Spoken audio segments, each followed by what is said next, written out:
दोस्तों, क्या वाकई में ब्रिक्स समिट फेल हो चुका है? एक तरफ से एक पक्ष ये कह रहा है कि ब्रिक्स समिट पूरी तरीके से फेल है, लेकिन वहीं पर रशिया का ये कहना है कि ब्रिक्स समिट अब तक का सबसे सक्सेसफुल समिट जो है वो माना जा रहा है।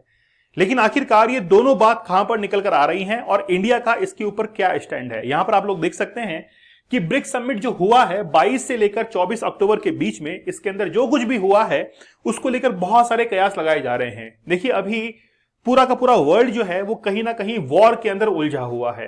कई सारे जो वॉर्स हैं वो अभी चल रहे हैं, उसमें मेनली जो फोकस है वो रशिया और यूक्रेन की वॉर के ऊपर है।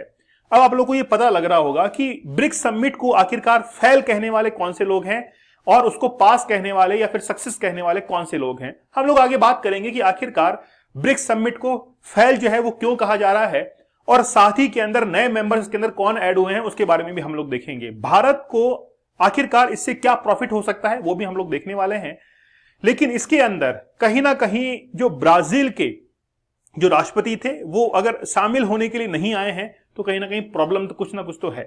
चलिए बात करते हैं इसके बारे में और आखिरकार देखते हैं कि ब्रिक्स समिट जो है वो फेल हुई है या फिर पास हुई है, सक्सेस हुई है। देखिए, 100 डेज का हार्ड चैलेंज है, ये लाइफ चेंजिंग कोर्स है। आपने आज पहले कभी कोर्स नहीं देखा होगा और आगे भी नहीं आने वाला है, क्योंकि 100 डेज का हार्ड चैलेंज इसको कंप्लीट करना ही अपने आप में बहुत टिपिकल टास्क है। ऐसे कोर्स बहुत कम देखने को मिलते हैं और ऐसे कोर्सेज आपकी कंसंट्रेशन और फोकस को बहुत इंप्रूव करते हैं। तो ये कोर्सेज अभी लाइव चल रहा है, आप इसके साथ में जरूर जुड़िएगा। चैलेंज कूपन कोड यूज करके आप लोग इस कोर्स के साथ में जुड़िएगा अगर आपको पोर्नोग्राफी से वाकई में बाहर निकलना है, क्योंकि पोर्नोग्राफी ने जिस तरीके से आपको डिस्ट्रैक्ट किया है, आगे आने वाला समय और मुश्किलात का सामना आप लोग करेंगे, क्योंकि उस समय डिस्ट्रैक्शन के बहुत सारे पॉइंट्स आपके पास में रहेंगे, खासतौर पर मोबाइल फोन। अगर आप इस डिस्ट्रैक्शन से दूर हटना चाहते हैं तो आप जरूर हमारे इस चैलेंज को ज्वाइन कीजिए। खासतौर पर पोर्नोग्राफी, जो कि आज हमारे जो डेवलपिंग जो नेशंस है उसके अंदर बहुत अच्छे से परोसी जा रही है, इसीलिए आज भारत के अंदर पोर्नोग्राफी को बहुत देख रहे हैं, खासतौर पर युवा ज्यादा देख रहे हैं। आप लोग जरूर ज्वाइन कीजिएगा। देखिए, आप लोग को पता है कि प्रधानमंत्री मोदी जी ने ज़ेलेंस्की के साथ में बातचीत की थी, मुलाकात की थी यूक्रेन के अंदर। वो पोलैंड के रास्ते यूक्रेन पहुंचे थे। उसके बाद में एक भव्य स्वागत हुआ था यूक्रेन के अंदर। उस समय ज़ेलेंस्की ने यह कह दिया था कि आप एक काम कीजिए कि न्यू दिल्ली के अंदर एक पीस समिट करवाइए, पीस टॉक करवाइए। अगर वो पीस टॉक जो कि यूक्रेन और रशिया को लेकर होगी, अगर वो न्यू दिल्ली के अंदर होती है तो वो सक्सेसफुल हो जाएगी और प्रधानमंत्री मोदी ही वो लीडर है जो कि इस वॉर को रुकवा सकते हैं। लेकिन आखिरकार ज़ेलेंस्की जो है वो इससे क्या चाहते हैं? India role as peace broker, Zelensky urges, उन्होंने कहा है कि अगर न्यू दिल्ली के अंदर अगर कहीं ना कहीं ये समिट होती है तो फिर ये रशिया और यूक्रेन का वॉर जो है वो खत्म हो सकता है।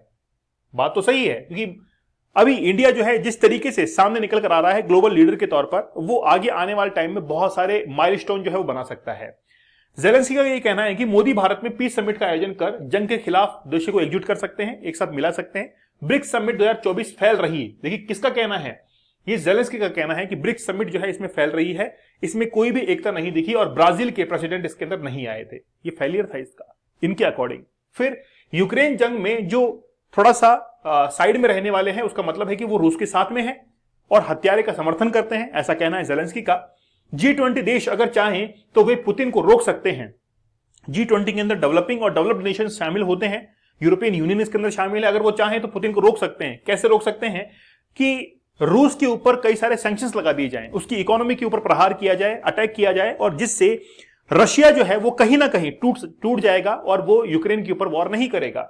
यूएस प्रेसिडेंट कोई भी बने, अगर यूएस का कोई भी प्रेसिडेंट बनता है, चाहे फिर वो डोनाल्ड ट्रंप बनते हैं, कमला हैरिस बनती हैं, तो यूएसए की पॉलिसी कहीं भी चेंज नहीं होने वाली है। वो अपने टारगेट को भूलेगा नहीं। यूएसए जिस पॉलिसी के ऊपर चल रहा था वैसे ही भी आगे भी चलता रहेगा।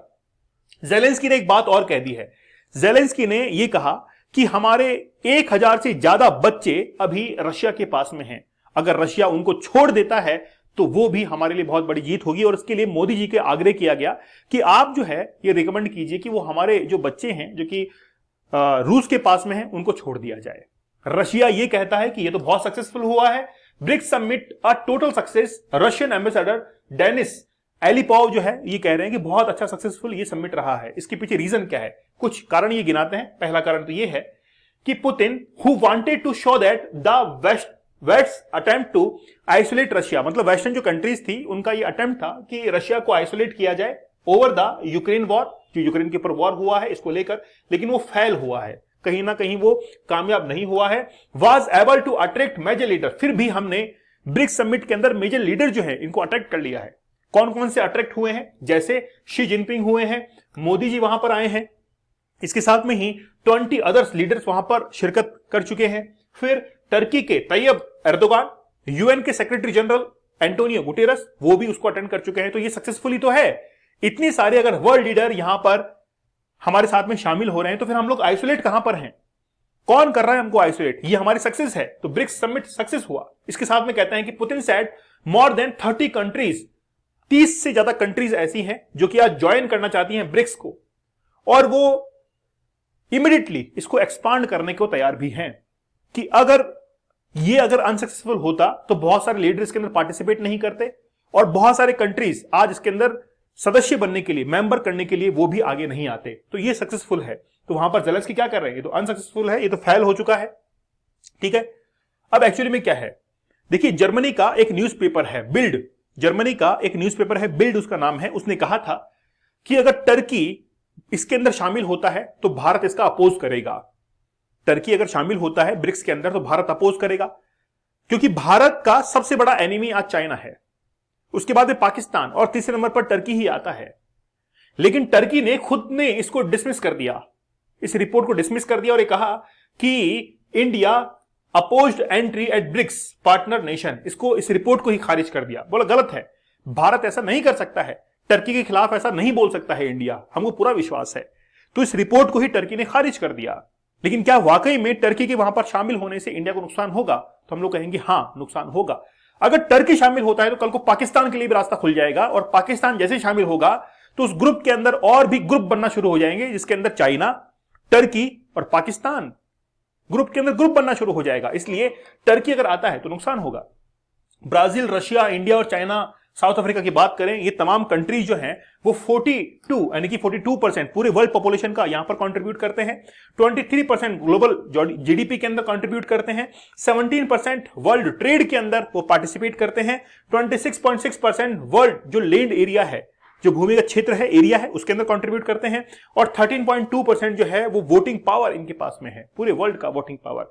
तो मतलब ब्रिक्स कंट्रीज के अंदर अगर और भी कई मेंबर शामिल होते हैं तो इसका मतलब तो ये है कि ब्रिक्स और पावरफुल हो जाएगा, और वेस्टर्न कंट्रीज के जितने भी ग्रुप्स हैं उनसे कहीं ना कहीं हम लोग उनके इन्फ्लुएंस से बाहर निकल लेंगे। खासतौर पर WTO और यूएन की जितनी भी शाखाएं हैं वो हमेशा जो डेवलपिंग नेशंस हैं उनके ऊपर कई सारे जो है इंपोज करते हैं ड्यूटीज को, लेकिन हम लोग उससे बाहर निकलने को तैयार होंगे। इसीलिए इसका एक्सपेंशन किया गया, और एक्सपेंशन के अंदर Saudi Arabia, Iran, UAE, Egypt, Ethiopia और अर्जेंटीना को शामिल करने के लिए कहा गया कि 1 जनवरी 2024 से हम लोग इनको भी शामिल कर लेंगे। तो ये तो एक्सपेंशन हो गया।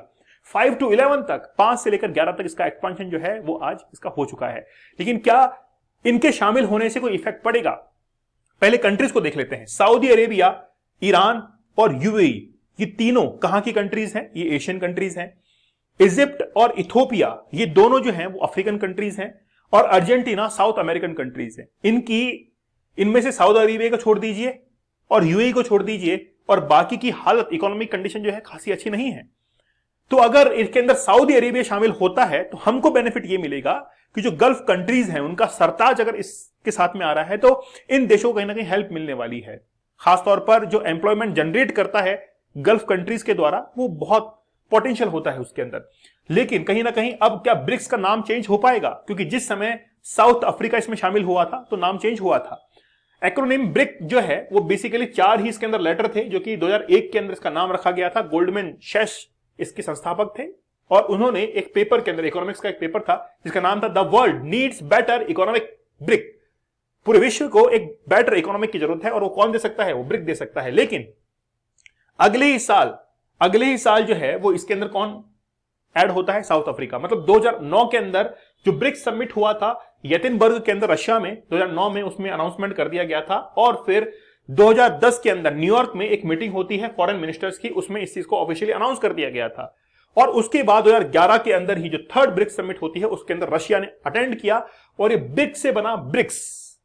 तो रशिया 2010 के अंदर इसका मेंबर बन चुका था, लेकिन अब 2024 के अंदर इसका नाम बदल सकता है, कुछ एक्सपांशन इसके अंदर हो सकता है और होगा ही। इंडिया का क्या सिग्निफिकेंट रोल है, क्या फायदा होगा, नुकसान होगा, और ब्रिक्स जो है क्या कितनी इंपॉर्टेंस रखता है भारत के लिए वो सुनिए। देखिए ब्रिक्स के अंदर अगर पाकिस्तान शामिल हो जाता है तो भारत के लिए बहुत गलत हो जाएगा, क्योंकि ये ग्रुपिंग के अंदर और ग्रुपिंग बनाना शुरू कर देंगे। चाइना, पाकिस्तान, टर्की आएगा डेफिनेटली अगर पाकिस्तान आता है तो, या फिर टर्की आता है तो पाकिस्तान भी आएगा, है ना। तो वहां पर ग्रुपिंग होना शुरू हो जाएगी और फिर इंडिया मजबूर हो जाएगा कि अपनी बात वहां पर नहीं रख पाएगा, क्योंकि भारत के साथ में साउथ अफ्रीका खड़ा हो जाएगा, ब्राजील खड़ा हो जाएगा, क्योंकि ये नॉन अलाइन कंट्रीज रहे थे। सेकेंड वर्ल्ड वॉर के अंदर भी नॉन अलाइन कंट्री थे, किसी की तरफ नहीं थे। तो ये तो ठीक है, इनकी पॉलिसी जो है वो तो हमारी इक्वल है, लेकिन भारत के लिए कहीं ना कहीं नुकसान जो है वो हो सकता है। अभी जो ब्रिक्स के अंदर देश शामिल हुए हैं उनसे हमको कोई दिक्कत नहीं है। ब्रिक्स का पहले भी जैसे ब्रिक्स बैंक हम लोगों ने बनाया है ना, न्यू डेवलपमेंट बैंक जो बनाया, तो वो बेसिकली हमको कहीं ना कहीं हेल्प कर रहा है। तो ग्लोबल लेवल पर कहीं ना कहीं भारत का वर्चस्व बड़ा ही है इस चीज को लेकर। और अभी रशिया और यूक्रेन के बीच में जो वॉर चल रहा है, इसमें से इसके अंदर ब्रिक कंट्री को ही तो लिया गया था कि या तो ब्राजील या इंडिया या चाइना इस वॉर को रुकवा सकते हैं, और सबसे आगे कौन था? इंडिया था। तो भारत के लिए ब्रिक्स जो है इंपॉर्टेंस रखता है, और आगे आने वाले समय के अंदर ब्रिक्स का एक सरताज, जैसे अभी चाइना बना हुआ है ना, अभी चाइना बना हुआ है, सबसे बड़ी इकोनॉमी है, ठीक है। आगे आने वाले टाइम में इंडिया जो है वो बन जाएगा। तो ग्लोबल लीडर के तौर पर एक हमको यहां पर लीडरशिप दिखानी पड़ेगी, तब हम लोग ग्लोबल लीडर जो है वो बन पाएंगे। तो भारत के लिए बहुत मायने ये रखता है। तो हम लोग ये कह सकते हैं कि ये जो समिट हुआ है ब्रिक्स का, वो क्या सक्सेसफुल है या फेल हुआ है? हम लोग ये कह सकते हैं कि ये सक्सेसफुल है, क्योंकि सक्सेसफुल है तभी तो इसके अंदर कई मेंबर जो है ऐड हुए हैं। अगर फेल होता तो कोई भी इसके अंदर, अच्छा ब्राजील के जो प्रेसिडेंट शामिल नहीं हुए, हो सकता है कि उनका व्यक्तिगत कोई कारण रहा हो, पर्सनल कोई इशू रहा हो, लेकिन बाकी सभी तो शामिल हुए हैं। जब यूएन के सेक्रेटरी जनरल एंटोनी गुटेरेस वहां पर आ रहे हैं, इसका मतलब है सक्सेसफुल है। कहीं ना कहीं हम लोग उस पक्ष में जाना चाहेंगे। चलिए आप लोग हमारे 100 डेज के हार्ड चैलेंज साथ में जरूर जुड़िए। ये लाइफ चेंजिंग कोर्स है, बहुत कम ऐसे कोर्सेज आते हैं। चैलेंज कूपन कोड यूज करके आप लोग इसके साथ में जुड़िएगा।